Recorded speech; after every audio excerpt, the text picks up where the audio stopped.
عزم تھا اس کا جواں ایمان کا دھارا تھا وہ، داعیے دین خدا عظمت کا مینارہ تھا وہ۔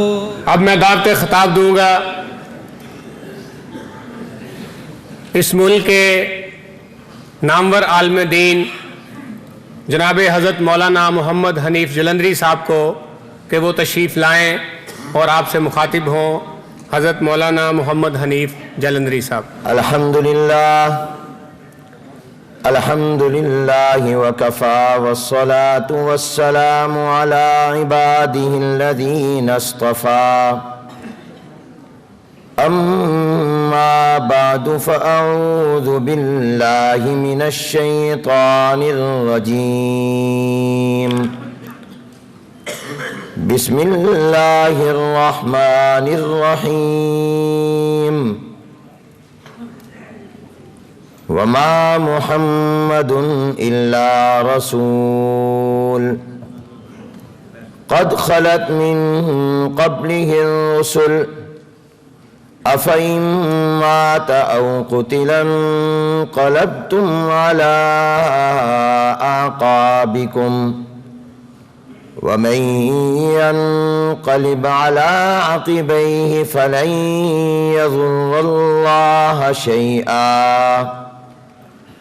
وسيجزي الله الشاكرين۔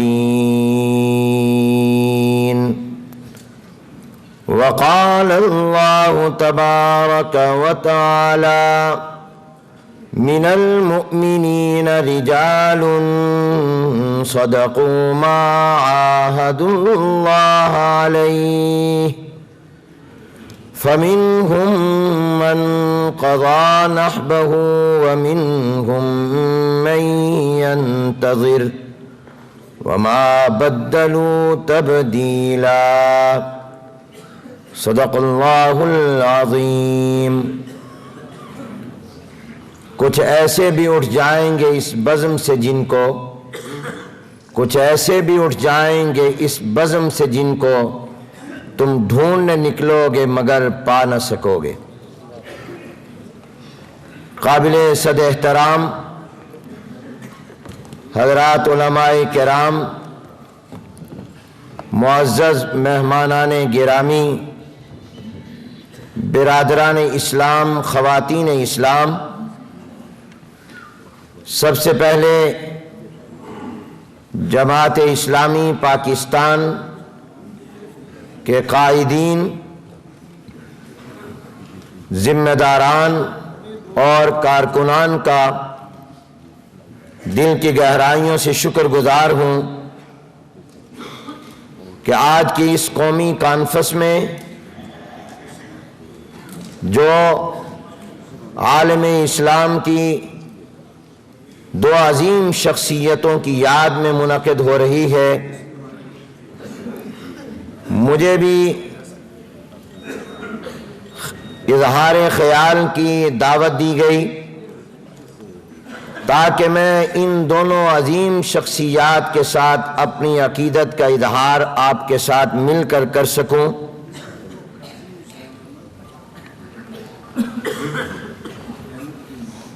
واقعہ یہ ہے کہ قاضی حسین احمد مرحوم ایک فرد کا نام نہیں تھا بلکہ ایک جد و جہد کا عنوان تھا۔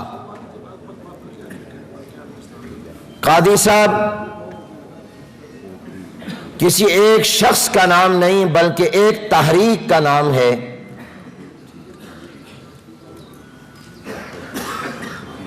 پروردگار عالم بعض ایسی شخصیات پیدا فرماتے ہیں جن کے اندر پورا عالم سمویا ہوا ہوتا ہے، جو جامع صفات ہوتی ہیں۔ مختصر لفظوں میں اگر یہ کہا جائے تو اس میں کوئی مبالغہ نہیں ہوگا کہ قاضی حسین احمد مرحوم فکر و عمل کی جامع شخصیت تھی۔ بعض ایسے لوگ ہوتے ہیں جو علم و دانش اور فکر اور بصیرت کے حامل ہوتے ہیں، لیکن وہ عملی میدان میں کوئی قابل ذکر کردار ادا کرنے کے قابل نہیں ہوتے، اور بعض میدان عمل کے شاہ سوار ہوتے ہیں مگر فکر و دانش کے اس معیار پر نہیں ہوتے جو کمال کا معیار کہلاتا ہے۔ لیکن مجھے قاضی حسین احمد رحمۃ اللہ علیہ نے جہاں بصیرت، فہم و فراست، فکر و دانش، حکمت بھرپور نظر آتی ہے، وہاں پر جد و جہد اور عمل اور تحرک بھی اتنا نظر آتا ہے کہ قاضی صاحب رحمۃ اللہ علیہ جب باہمی مشورے کے بعد کسی ایک لائحہ عمل اور فیصلے پر متفق ہو جاتے تو پھر اس کو پورے ملک کی آواز بنا دیتے، بلکہ پوری دنیا کی آواز بنا دیتے تھے۔ مجھے الحمدللہ قاضی صاحب رحمۃ اللہ علیہ کے ساتھ 25 سے 30 سال کا عرصہ میں کہہ سکتا ہوں کہ بہت سے اجتماعی کاموں میں اور تحریکات میں ان کی نیازمندی کا شرف حاصل رہا ہے۔ میں نے قاضی صاحب کو بہت فکر مند، درد مند پایا اور بہت ہی مخلص پایا۔ اس لیے قاضی صاحب رحمۃ اللہ علیہ کا دنیا سے جانا یہ ظاہری حالات اور اسباب کے اعتبار سے صرف جماعت اسلامی کا نقصان نہیں ہے، صرف اسلامی جمعیت طلبہ اپنے مربی سے محروم نہیں ہوئی ہے، صرف دینی تحریکات اور دینی جماعتیں، دینی مدارس، اس کے طلبہ اور اس کے اساتذہ ذمہ داران اپنے ایک مخلص اور بہت ہی معاون شخصیت سے صرف محروم نہیں ہوئے، بلکہ عالم اسلام ایک عظیم شخصیت سے محروم ہوا ہے، اور اس عظیم شخصیت سے محروم ہوا ہے جس کا خلا مدتوں صدیوں پورا نہیں ہو سکتا۔ جہاں تک پروفیسر غفور احمد صاحب رحمۃ اللہ علیہ کا تعلق ہے، جی ضرور حضرات، ہمارے معزز مہمان جناب شیخ راشد الغنوشی صاحب تشریف لائے ہیں، کھڑے ہو کے آپ صاحب ان کا استقبال کریں۔ نعرہ تکبیر، نعرہ تکبیر، نعرہ تکبیر۔ تیرا میرا رشتہ کیا، تیرا میرا رشتہ کیا، تیرا میرا رشتہ کیا؟ طیبہ رے طیبہ، طیبہ رے طیبہ، من حق الجودی، من حق الجودی، من الموجودی، من حسن البنا، من سید قطب، من قاضی حسین، من الجمعیت، من الجماعت، لا شرقیہ لا غربیہ۔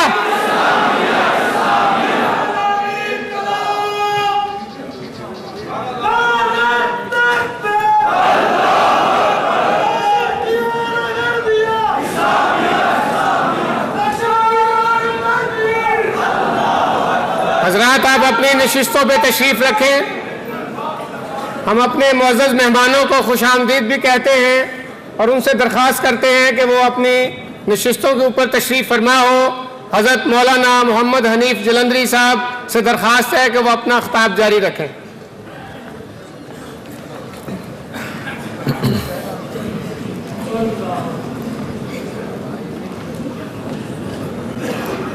ارباب علم و دانش،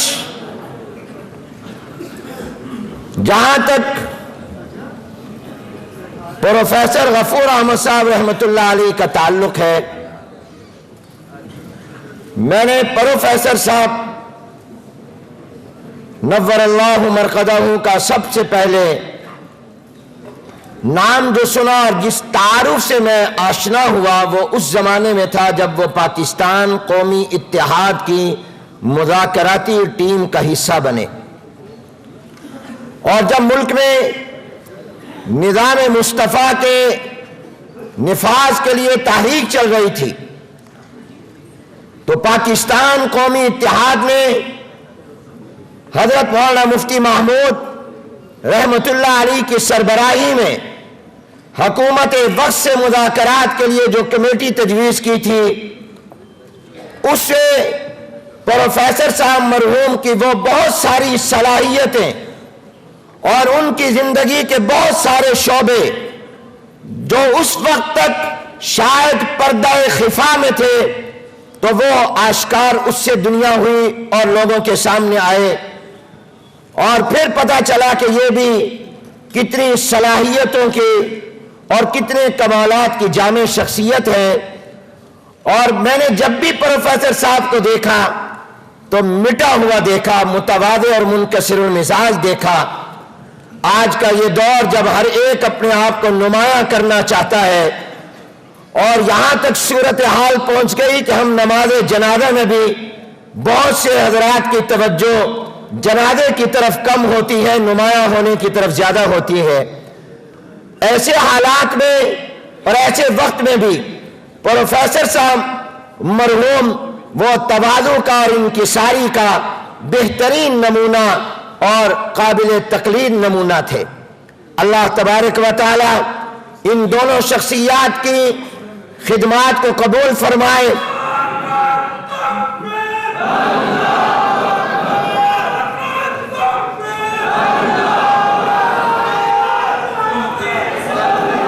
حضرات، ترکی میں اسلامی انقلاب کے بانی پروفیسر ڈاکٹر نجم الدین اربکان صاحب کے وارث پروفیسر ڈاکٹر نجم الدین اربکان صاحب کے لگائے ہوئے پودے رفاہ پارٹی اور پھر فضیلت پارٹی اور اب سعادت پارٹی، اس کے سربراہ پروفیسر ڈاکٹر مصطفیٰ کمالک صاحب اور ان کے نائب صدر پروفیسر تمل کرم اللہ اغلو صاحب اپنے تمام ساتھیوں کے ساتھ یہاں پہ موجود ہیں، اور ان کے ساتھ اسلامی جمہوریہ سوڈان کے صدر جناب عمر حسن البشیر صاحب اور اسلامی تحریک سوڈان کے نمائندہ خصوصی جناب ابوبکر صدیق صاحب یہاں پہ تشریف لائے ہیں۔ آپ نعرہ تکبیر سے ان کا استقبال کیجئے۔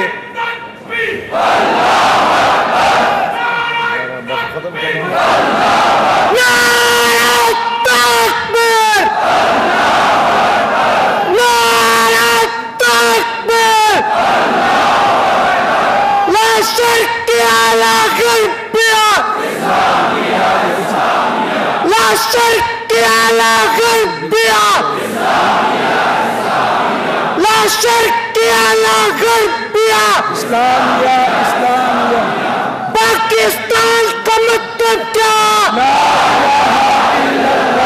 تیرا میرا رشتہ کیا؟ تیرا میرا رشتہ کیا؟ زندگی کی قیمت کیا؟ زندگی کا مقصد کیا؟ حضرت مولانا حنیف جلندری صاحب۔